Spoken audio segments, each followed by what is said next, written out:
اسلام production 99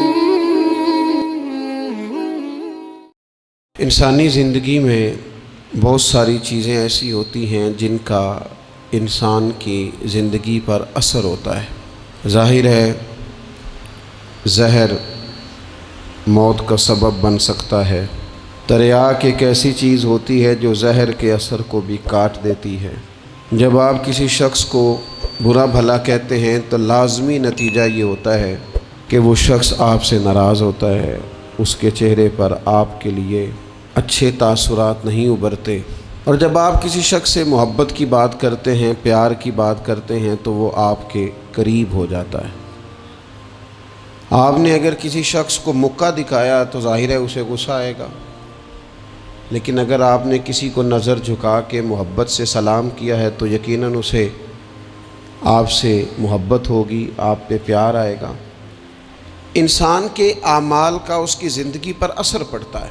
ہمارے جو روزمرہ کے معاملات ہوتے ہیں اگر وہ صالحیت والے ہوں، نیک ہوں، اچھے ہوں تو وہ ہماری زندگی پر اثر چھوڑتے ہیں۔ اس سے ہماری زندگی خوبصورت ہوتی ہے، معنی خیز ہوتی ہے، ٹھنڈی ہوتی ہے، راحت والی ہوتی ہے۔ اور ہمارے اعمال اگر بد ہوتے ہیں، برے ہوتے ہیں تو اس کا لازمی نتیجہ یہ نکلتا ہے کہ ہماری زندگی سے سکون چلا جاتا ہے، آزمائشیں، پریشانیاں، تکالیف، دکھ بڑھ جاتے ہیں۔ قرآن مجید فرقان حمید نے ان دونوں عنوانات کو بیان کیا، فرمایا کہ من عمل صالحا من ذکر او انثی، جو بھی نیک عمل کرے چاہے مرد ہو چاہے عورت ہو، وہو مؤمن، ہو وہ مومن، فَلَنُحْيِيَنَّهُ حَيَاتًا طَيِّبَةً، ہم ضرور اسے پاکیزہ زندگی عطا فرمائیں گے۔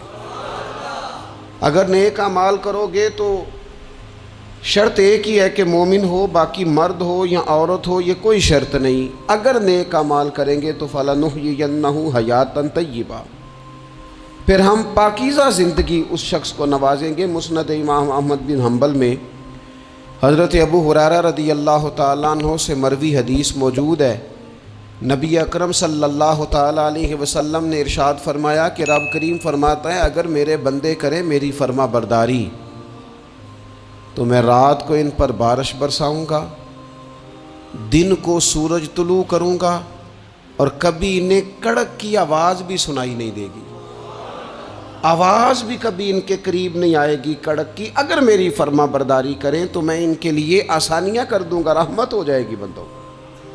ہمارے جو اعمال ہوتے ہیں وہ لازمی طور پر ہماری زندگی پر اثر انداز ہوتے ہیں۔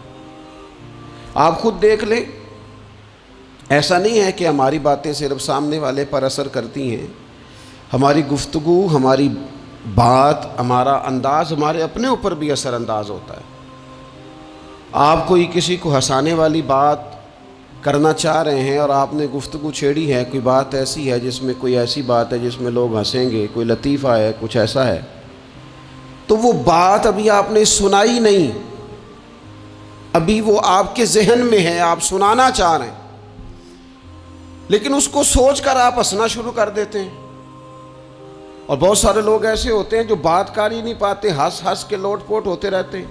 بالکل اسی طرح اگر کوئی شخص ایسی بات کرنا لگا ہے جو دکھ والی بات ہے، تکلیف والی ہے، اس کی زندگی کا کوئی کٹھن مرحلہ، تو بات کرنے سے پہلے وہ رو پڑتا ہے، اس سے بات نہیں ہوتی، اس طرح وہ پھوٹ پھوٹ کر تڑپ کر روتا ہے۔ تو اس کا مطلب ہے حالانکہ ابھی بات اس نے کی نہیں، ابھی اس کے ذہن میں ہے، وہ کرنے لگا ہے لیکن رونا پہلے آ گیا۔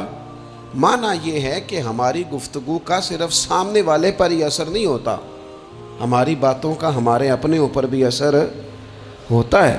زندگی میں جو اعمال بھی ہم کرتے ہیں، جو ہم کہتے ہیں، جو ہم سوچتے ہیں، جس طرح کی زندگی ہم گزارتے ہیں وہ ہمارے اوپر اثر انداز ہوتی اور ہمارے اعمال کو وہ پوری طرح متاثر کرتی۔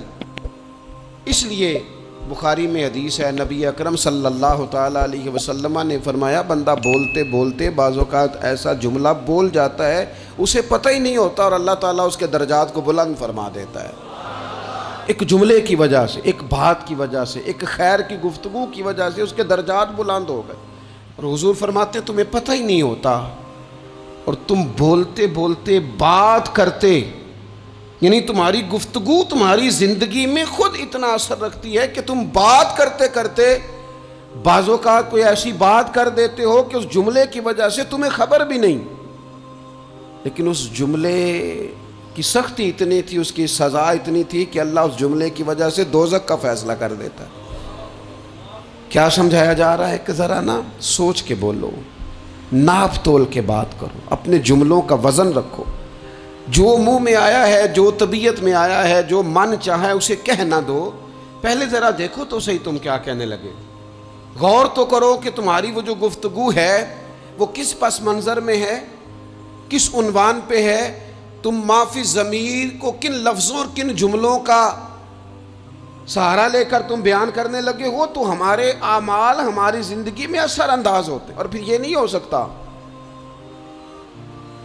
کہ ساری زندگی انسان دوسروں کے راستے میں کانٹے بوتا رہے اور دوسروں کے لیے گڑھے کھودتا رہے اور اپنا راستہ اسے بالکل صاف مل جائے۔ یہ ہوتا نہیں۔ یہ نہیں ہو سکتا کہ وہ ساری زندگی لوگوں کے لیے اندھیرے خریدتا رہے، تراشتا رہے، اور خود وہ چاہے کہ اس کی زندگی میں ہمیشہ روشنی رہے۔ تمام عمر کے کانٹوں کی آبیاری پر عجیب شخص ہے، گلشن کی بات کرتا ہے، ساری زندگی بوتا کانٹے رہا ہے اور باتیں گلشن کی کر رہا ہے۔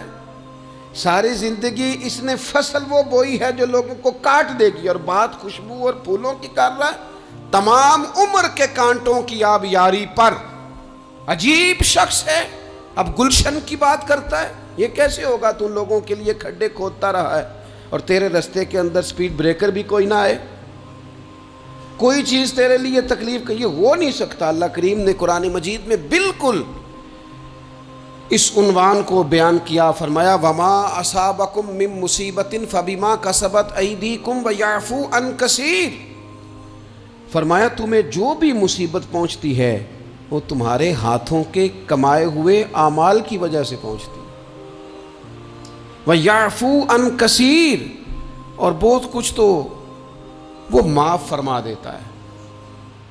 کچھ اعمال کی سزا تمہیں ملتی ہے، زیادہ باتیں تو مالک مہربان ہے، اپنے فضل سے معاف فرما دیتا ہے۔ اپنی زندگی میں اعمال حسنہ سے اپنے آپ کو آراستہ کریں۔ آپ یقین کریں، ہم جو خیر کا عمل کرتے ہیں تو وہ ہماری زندگی میں بڑے اثرات ڈال کے جاتا ہے۔ یہ جو شر ہوتا ہے اس کا نقصان صرف سامنے والے کو نہیں ہوتا، یہ شر جب پھیلتا ہے تو وہ ہمارے گھروں کو بھی لپیٹ میں لے لیتا ہے۔ معاذ اللہ یہ شر جب پھیلتا ہے تو پھیلانے والے کو بھی اپنی لپیٹ میں لے لیتا ہے۔ جب لوگ آگ جلاتے ہیں پھر یہ تو نہیں نہ ہوتا کہ آگ یہ دیکھتی ہے کہ میں نے اس شخص کو تپش دینی ہے اور اس کو نہیں دینی، وہ تو برابر جلاتی ہے، تو برابر نقصان کرتی ہے، وہ تو برابر لوگوں کی طبیعتوں کے اندر اندھیرا کرتی ہے۔ تو اعمال پر غور کریں، زندگی میں غور کریں، رستہ آخر کون سا ہے۔ میں نے دیکھا ہے کچھ لوگ مستقل بنیادوں پر لگے ہوئے اور وہ اپنے آپ کو آراستہ نہیں کرتے اچھے اعمال کے ساتھ، وہ کسی کرشمے کے منتظر ہیں، کسی دعا کے انتظار میں، کوئی تعویذ چاہتے۔ وہ کہتے کوئی آئے اور کچھ ایسا کر جائے کہ ہماری زندگی بدل جائے۔ اپنے اعمال پر توجہ دیں، اپنے روزمرہ کی چیزوں کو دیکھیں کہ ایسا نہیں ہوتا کہ ہم کوئی ایسی چیز کھا لیں جو ہماری طبیعت کے ساتھ فٹ نہ ہوتی ہو تو ہمارا سارا سکون لے نہیں جاتی۔ ہم کوئی ایسی غذا استعمال کر لیں جو ہماری بیماری کو بڑھا دے تو وہ ہمارے لیے آزمائش کا سبب نہیں بن جاتی۔ تو بھائی ہمیں ان غلطیوں کا بھی پتہ ہوتا ہے کہ جو غلطیاں ہم کرتے ہیں تو ہماری زندگی بے چین ہو جاتی۔ ہمیں ان خطاؤں کا پتہ ہے کہ جن خطاؤں کی وجہ سے ہمارے لیے بہت تکلیف اور بہت آزمائش ہو جاتی ہے، یہ کسی کو کم پتہ ہوتا ہے۔ اور میں نے کسی سے ایک لفظ سنا تھا، میرے ذہن میں رہ گیا، کسی سیانے نے کہا تھا بندہ اپنا آپ ڈاکٹر ہوتا ہے، بندہ اپنا آپ طبیب ہوتا ہے، بندہ اپنا آپ ہی حکیم ہوتا ہے۔ اسے پتہ ہوتا ہے اس چیز سے طبیعت ٹھیک ہوتی ہے، اس چیز سے طبیعت خراب ہوتی ہے۔ وہ خود جا کے ڈاکٹر کو بتا رہا ہوتا ہے، وہ میں ذرا بد پرہیزی کر بیٹھا ہوں۔ او بھائی تو نیکی اور بدی کے معاملے میں بھی اپنا ڈاکٹر بن، غور کر۔ کسی کو پتہ نہیں تیرے بارے میں، پتہ ہو کہ نہ ہو تجھے تو پتہ ہے نا سارا۔ دوسروں کی غلطیوں کا شک ہوتا ہے, اپنا تو بندے کو پاک ہوتا ہے. تے پتہ سارا ہے سردار نو کیتیاں دا, اسے ساری خبر ہے من نانم کے من دانم.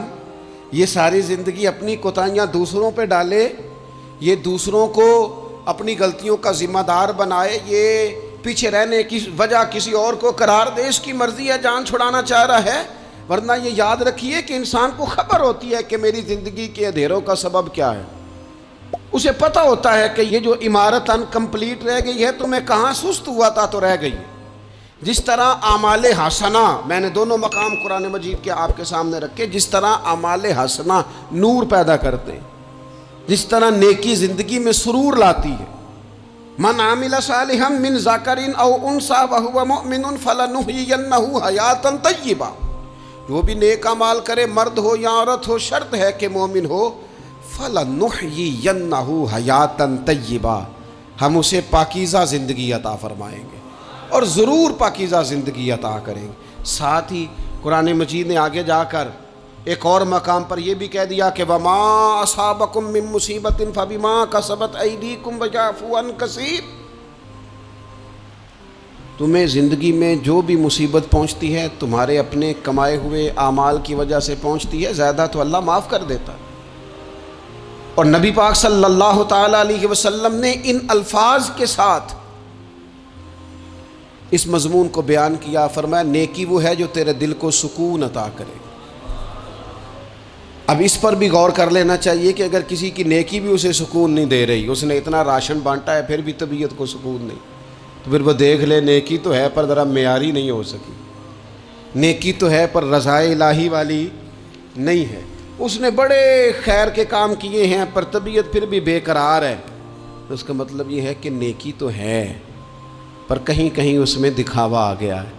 حضور فرمانے لگے نیکی وہ ہے جو تیرے دل کو قرار عطا کرے, اور فرمایا گناہ وہ ہے, بدی وہ ہے جو تیرے دل میں کھٹکے اور تو اس بات سے ڈرے کہ کہیں لوگوں کو پتہ نہ چل جائے.